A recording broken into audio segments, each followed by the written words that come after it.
The dismissal started when I was 17, sitting at the kitchen table with my college acceptance letters spread out in front of me. Pre-med.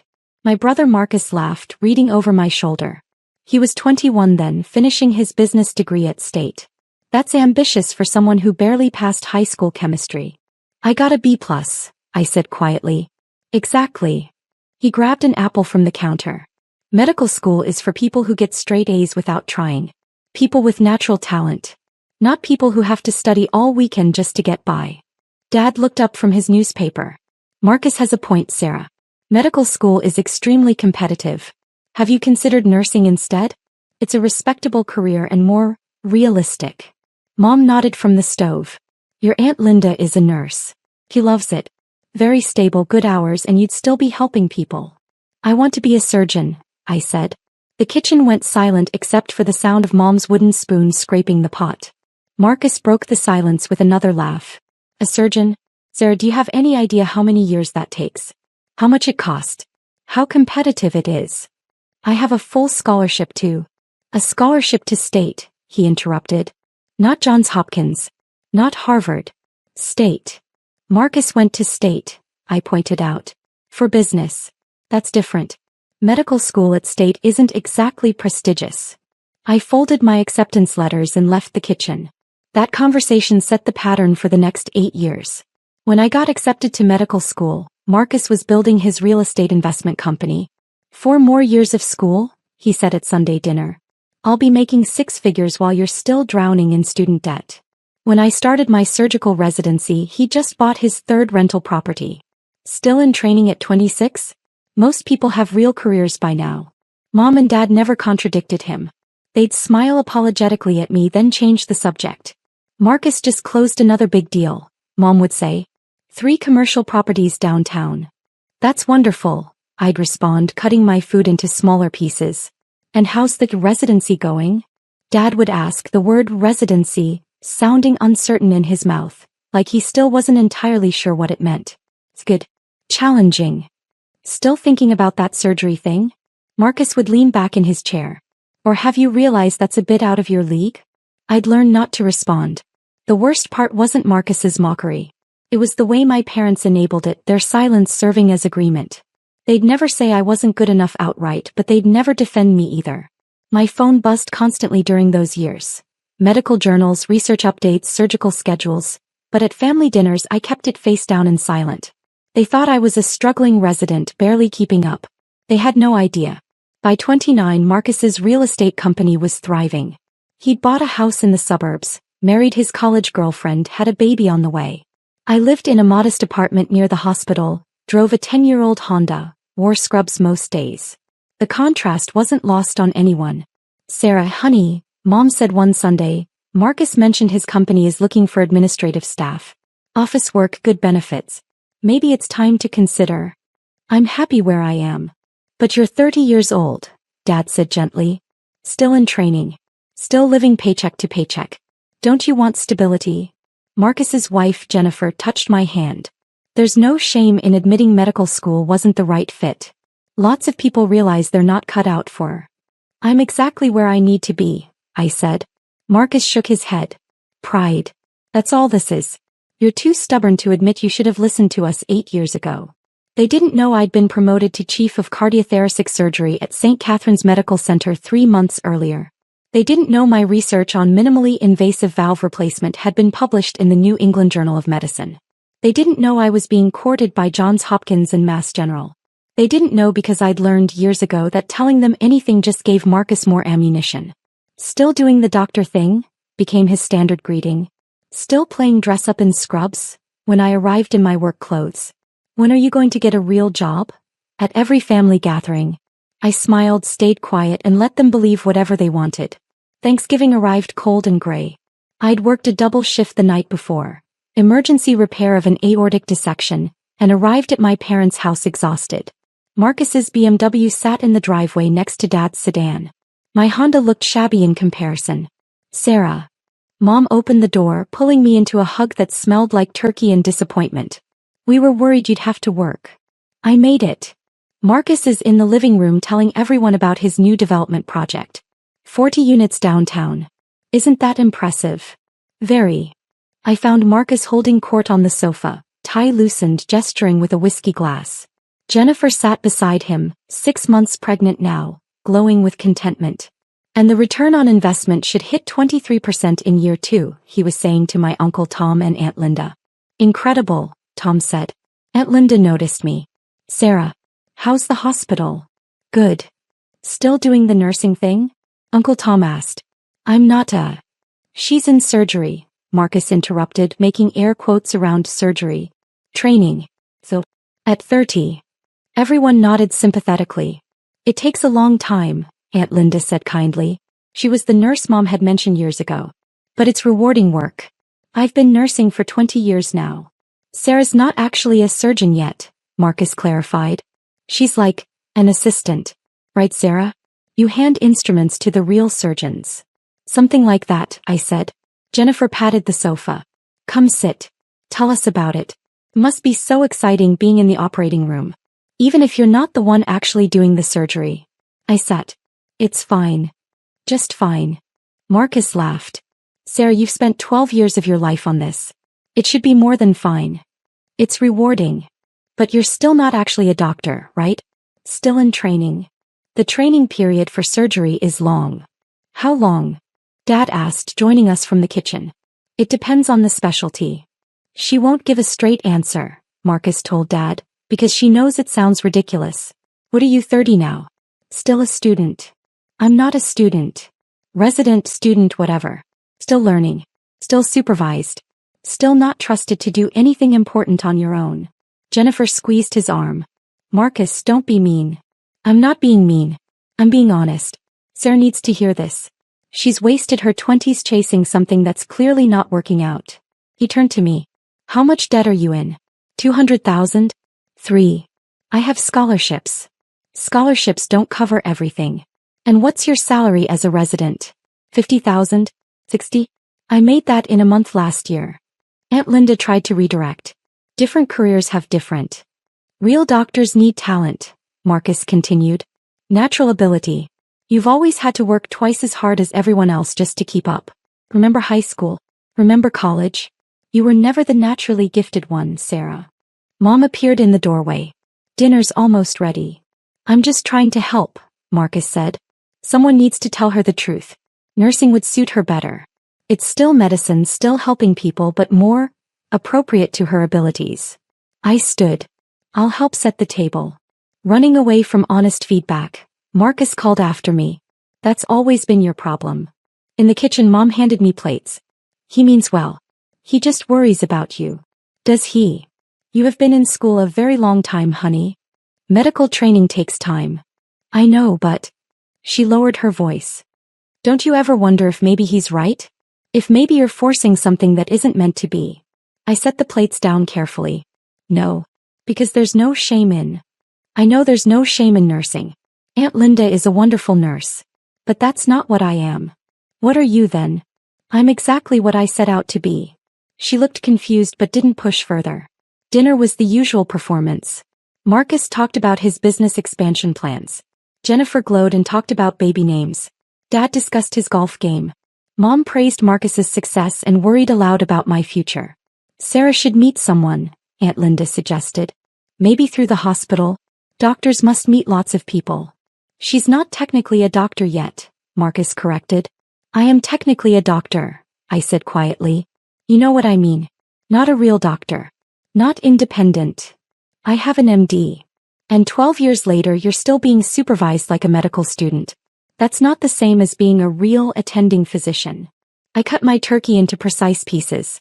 How much longer? Dad asked. Until you're finished? I'm done with residency. Oh. Mom brightened. So you'll finally be a real doctor now? I've been a real doctor for 7 years. Marcus laughed. Technically. On paper. But you're not trusted to work independently yet, right? Still supervised.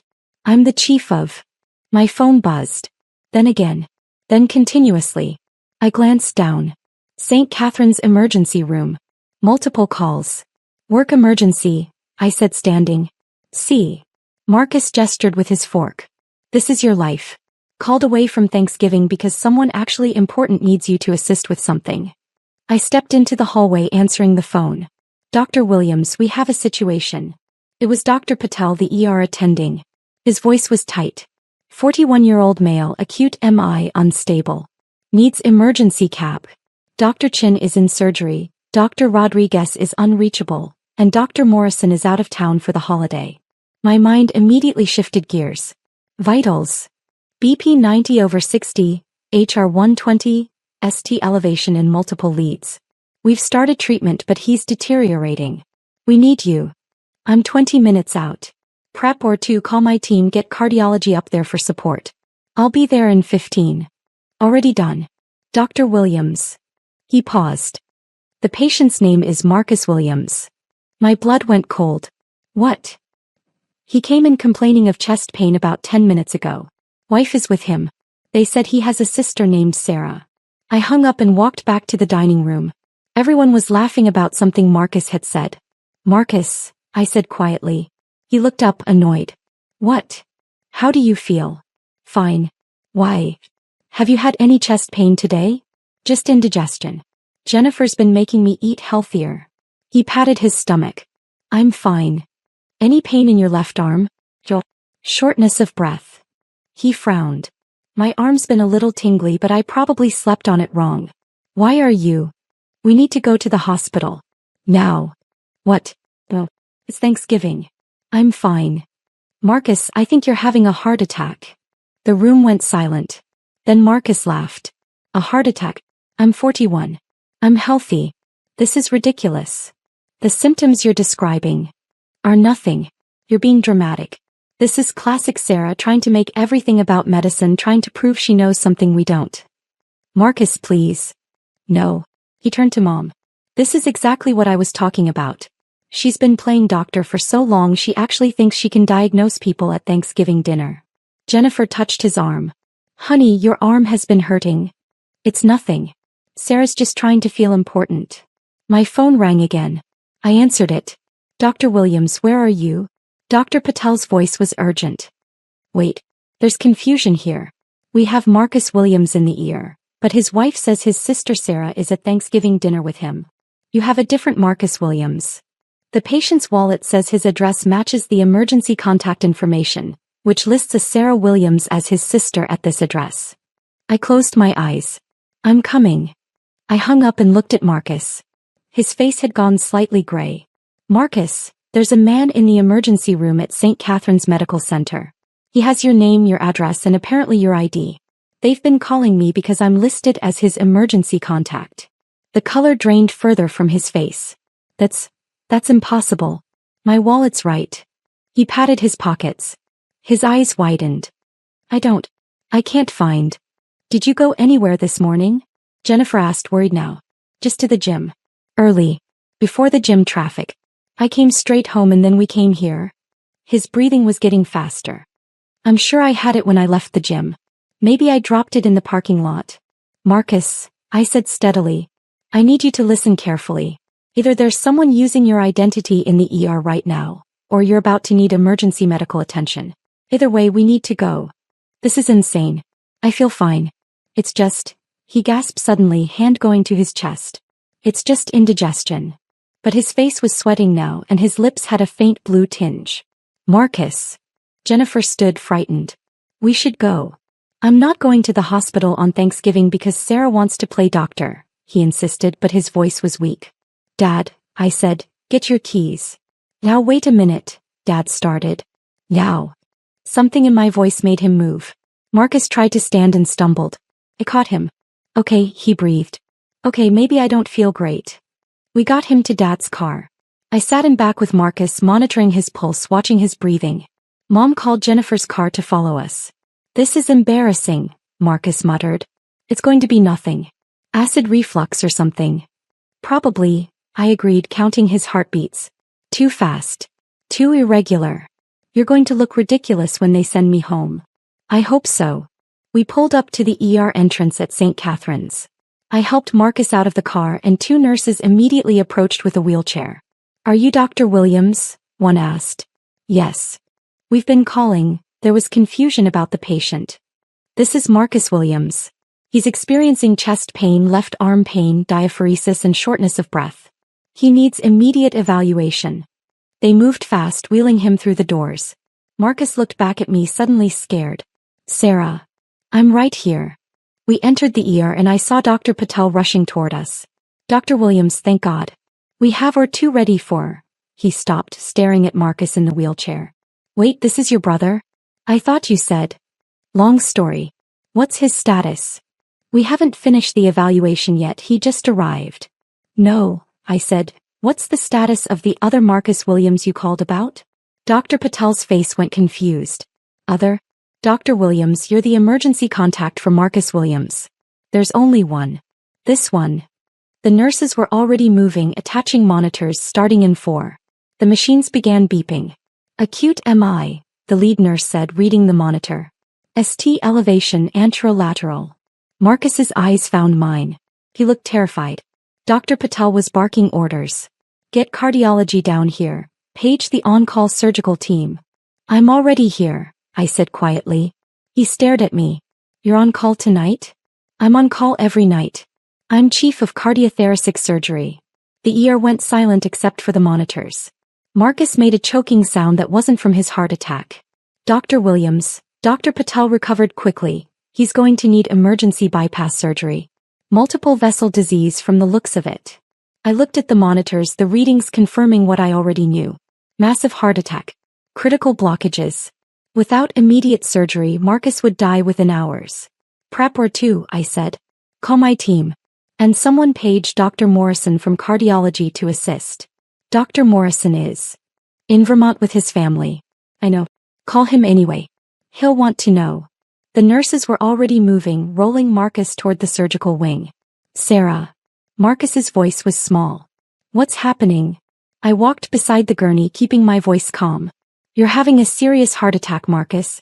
Multiple blockages in your coronary arteries. You need bypass surgery and you need it now. But you're not actually. I'm the chief of cardiothoracic surgery at this hospital. I've been the chief for 6 months. Before that, I was an attending surgeon here for 2 years. Before that, I completed my residency and fellowship in cardiothoracic surgery. His face was white. Chief. Yes. You're going to do surgery? I'm going to save your life. We reached the surgical wing. My team was already assembling. Nurses I'd worked with for years, anesthesiologists I trusted, surgical assistants who knew my preferences. Dr. Williams, my head surgical nurse, Patricia, appeared with a tablet. Patient consent, pre-op checklist, family notification. His wife is in the waiting room. My parents as well. Have someone brief them. Jennifer burst through the doors, mom and dad behind her. What's happening? Is he okay? Sarah, what? He needs emergency heart surgery, I explained. I'm going to perform a coronary artery bypass. The survival rate is very good if we operate immediately. Jennifer stared at me. You're going to, but you're not a. She's the chief of surgery, Dr. Patel said quietly. One of the best cardiac surgeons in the state. Mom made a small sound. There's paperwork, I told Jennifer. Consent forms. The nurses will explain everything. The surgery will take approximately 4 to 5 hours. But. Jennifer looked between me and Marcus, who was being prepped for anesthesia. But at dinner you said you were just. I didn't say anything at dinner, I corrected gently. You assumed. Marcus grabbed my hand. Sarah. I'm scared. I squeezed his hand once. I know. But you're going to be fine. I promise. I'm sorry. I'm so sorry. All those things I said. We'll talk after. Right now I need you to trust me. I do. I trust you. The anesthesiologist approached. Dr. Williams, we're ready to put him under. I nodded and stepped back as they administered the anesthesia. Marcus's eyes fluttered closed. Dad grabbed my arm. Sarah. Is he really going to be okay? He has an excellent chance. The blockages are severe, but we caught it in time. You're really the chief? Yes. Mom was crying. Why didn't you tell us? You never asked. You assumed I was failing and I was too tired to correct you. I turned to Patricia. Let's get started. The surgery took 4.5 hours. Multiple bypass grafts. Extensive blockages in 3 major arteries. It was complex, delicate work, The kind of surgery that required years of training and absolute precision. My team moved like a symphony. Every instrument exactly where I needed it. Every monitoring beep tracked and interpreted. Every suture placed with care. Remarkable work, Dr. Williams, the assisting surgeon murmured as I completed the final anastomosis. That vessel was nearly 90% blocked. He's young, I said. He'll recover well. When I finally emerged from the OR, still in my surgical scrubs, my family was in the waiting room. They stood when they saw me. He's stable, I said. Surgery went perfectly. He'll be in ICU for observation, but his prognosis is excellent. Jennifer burst into tears. Mom grabbed Dad's hand. Can we see him? Jennifer asked. In about an hour. He needs to wake up from anesthesia first. Aunt Linda appeared from somewhere staring at me. Sarah. You're a surgeon. Yes. A chief surgeon. Chief of cardiothoracic surgery. But you never said. You never asked what I actually did. You assumed I was assisting and I didn't bother to correct you. Dad sat down heavily. All those dinners. All those conversations. All those years of Marcus mocking me, I said quietly. And none of you ever defended me. None of you ever asked me about my actual job. You just assumed he was right. Mom was shaking. We thought you were struggling. That you'd made a mistake with medical school. I wasn't struggling. I was succeeding. But it was easier to let you believe whatever you wanted than to constantly defend myself. Why? Mom whispered. Why didn't you tell us? Would you have believed me? Or would Marcus have found some way to diminish it? Some way to make it sound less impressive than his real estate deals? No one answered. A nurse appeared. Dr. Williams? Your brother is waking up. His wife can see him now if she'd like. Jennifer followed the nurse, looking back at me with an expression I couldn't quite read. I sat down across from my parents. I'm sorry, Dad said finally. For not asking. For assuming. For letting Marcus. For 12 years, I said. 12 years of Thanksgiving dinners and Sunday meals and family gatherings, and not once did any of you ask me about my work. Not really. Not beyond how's the hospital, while you were passing the potatoes. You thought I was failing. You thought Marcus was right. You thought I should have listened to you and become a nurse instead. Aunt Linda sat beside me. For what it's worth, I'm incredibly proud of you. Thank you. And I'm sorry. We all just assumed. Marcus was so confident and you were so quiet. I was quiet because I was working 80-hour weeks saving people's lives, I said. I was quiet because I was exhausted. I was quiet because defending myself to you took energy I needed for my patients. Mom sat on my other side. What can we do? How can we fix this? I don't know if you can. Sarah. I saved Marcus's life tonight. Without me he would have died. But at dinner, just hours before his heart attack, he was telling me I wasn't talented enough to be a real doctor. I looked at her. Do you understand how that feels? She started crying again. I need to check on my patient, I said standing. Dad stood too. Sir, wait. Please. We're sorry. We're so sorry. We should have been better parents. Yes, I agreed. You should have. I walked away, leaving them in the waiting room. Marcus woke up disoriented, tubes and wires everywhere, Jennifer holding his hand. Hey, I said, checking his monitors. How are you feeling? Like someone cracked open my chest. Someone did. Me. He tried to laugh, winced. Sarah. I'm so sorry. Your apologies can wait. Right now, I need you to focus on recovery. All those things I said. All those years. Marcus, you just had major heart surgery. We'll talk when you're stronger. Jennifer squeezed his hand. She saved your life. I know. His eyes filled with tears. I know. You have a long recovery ahead, I said clinically. Cardiac rehabilitation, lifestyle changes, medication management. I'll have the care team brief you on everything tomorrow. Will you be my doctor? I'll oversee your care, yes. I don't deserve. You're my brother. And you're my patient. That's all that matters right now. He nodded, exhausted. I adjusted his flow, made some notes on his chart. Get some rest. I'll check on you in the morning. As I left, I heard Jennifer whisper, I can't believe we didn't know. I can't believe you didn't know. I was an idiot, Marcus mumbled. Such an idiot. 3 days later, Marcus was stable enough for a real conversation. I found him sitting up in bed looking at his phone.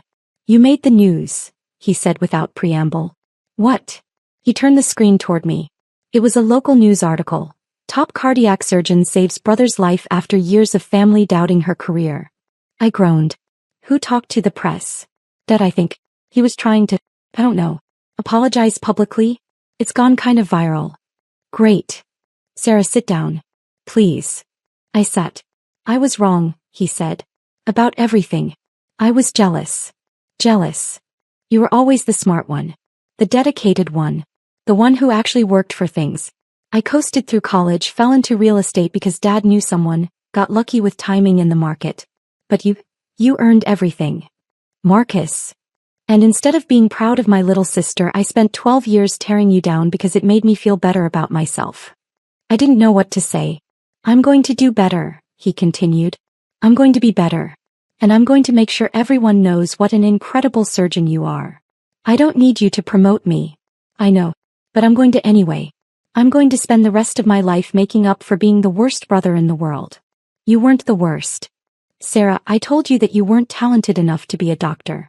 Then you performed emergency open-heart surgery and saved my life. I was objectively, measurably the worst. Despite everything, I smiled. Mom and Dad want to talk to you, he said. They've been in the waiting room every day. They're terrified you won't forgive them. I don't know if I can yet. I understand.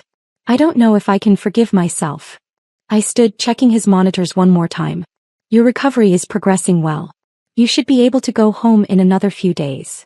Will you still come to Sunday dinners? After I'm recovered? I don't know.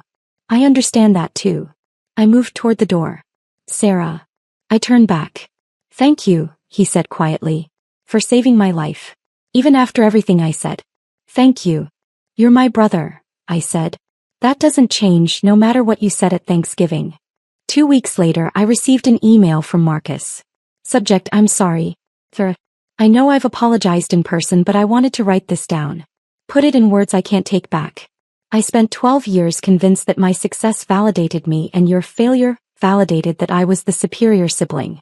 I built my entire self-worth on the idea that I was more successful, more talented, more valuable than you. When I woke up from surgery and realized you were chief of cardiothoracic surgery, not just a surgeon but the chief, I had to confront the fact that everything I believed was wrong. You weren't failing. You were succeeding at a level I can't even comprehend. You were saving lives while I was buying rental properties. You were becoming one of the top cardiac surgeons in the state while I was bragging about my profit margins. And the worst part? You never needed to prove anything to me. You never needed my validation. You were doing work that actually matters, work that saves lives, and my opinion of you is completely irrelevant to that. I'm in cardiac rehab now. Learning about heart health, lifestyle changes, stress management. The other patients talk about their surgeons with such reverence and gratitude. Last week, someone mentioned they had surgery at St. Catherine's with Dr. Williams, and they went on for 10 minutes about how skilled and compassionate you were. That's when it really hit me. You have patients who are alive because of you. Families who still have their loved ones because of your skill and dedication. You have colleagues who respect you and a hospital that trusts you with its most critical cases. And I have rental properties. I'm not saying real estate isn't valuable. But I am saying that I've been comparing apples to oranges and declaring myself superior because I'm too shallow to understand the difference. Mom and Dad are going to therapy. Did you know that? They found a family therapist who specializes in repair work for damaged relationships. They want you to join when you're ready. I'm in therapy too. Individual sessions. Trying to figure out why I needed to tear you down to feel good about myself. I know I don't deserve forgiveness. I know I can't undo 12 years of cruelty with a few apologies. But I want you to know that I see you now. Really see you. And I'm in awe of what you've accomplished. You're an incredible surgeon, an amazing person, and the sister I never deserved. I love you. I'm sorry. And thank you for saving my life. Marcus. I read the email 3 times. Then I called him. Hello. He sounded surprised. Sunday dinner, I said. Next week. But there are conditions. Anything. No one discusses my career unless I bring it up first. No one compares my success to yours. No one diminishes what I do or makes jokes about medical school. And if anyone, dismisses nursing or suggests it's inferior to being a doctor, I'm leaving. Agreed. Absolutely agreed. I'm serious, Marcus. I know. And I agree. 100%. Okay. Okay. I'll see you Sunday. He was quiet for a moment. Sarah? Thank you for giving me another chance. You're my brother, I said. That doesn't change. Sunday dinner was awkward. Everyone was too polite, too careful. Mom kept looking at me like I might disappear. Dad kept trying to ask about work, then stopping himself. Marcus said almost nothing, just smiled weakly whenever our eyes met. But Jennifer broke the tension. Sarah, can I ask about the surgery? I've been reading about bypass procedures and I don't understand how you reattach the blood vessels. Do you sew them? Is it like regular sewing? I explained microsurgery techniques. Then Dad asked about surgical training. Then Aunt Linda asked about the difference between cardiothoracic surgery and general surgery. Real questions. Genuine interest. Marcus listened quietly, his hand over his chest, over the scar where I'd cracked open his ribs and stitched his broken heart back together. I'm proud of you, Mom said suddenly. I should have said that 12 years ago. I should have said it every single day. I'm proud of you. Thank you, I said quietly. We're all proud, Dad added. We failed to show it. We failed you. Yes, I agreed. You did. Can we do better? Mom asked. Is it too late? I looked around the table. At my family, flawed and human and trying. It's not too late, I said. But it's going to take time. We have time, Marcus said. Thanks to you, I have lots of time. Jennifer laughed, then we were all laughing, the tension breaking like a fever. It wasn't perfect. It wasn't fixed. But it was a start. 6 months later, I was in surgery when my pager went off. Emergency case incoming. I finished closing up my current patient, scrubbed out and headed to the ER. What do we have? I asked Dr. Patel. 53-year-old male, acute MI, just like your brother. Family brought him in immediately because they recognized the symptoms. Good. That makes a difference. Dr. Williams? A woman in the waiting room stood up. Are you Dr. Sarah Williams? Yes. My husband is having a heart attack. Marcus Williams referred us to you. He said if anyone could save him, you could. I looked at her worried face, her terrified eyes. Your husband is in good hands, I said. Let me see what we're working with. As I walked toward the ER bay, my phone buzzed. A text from Marcus. Patient referral coming your way. Family friend. Take good care of him. And Sarah? Thank you for everything. I smiled and put my phone away. Then I went to do what I do best. I saved a life.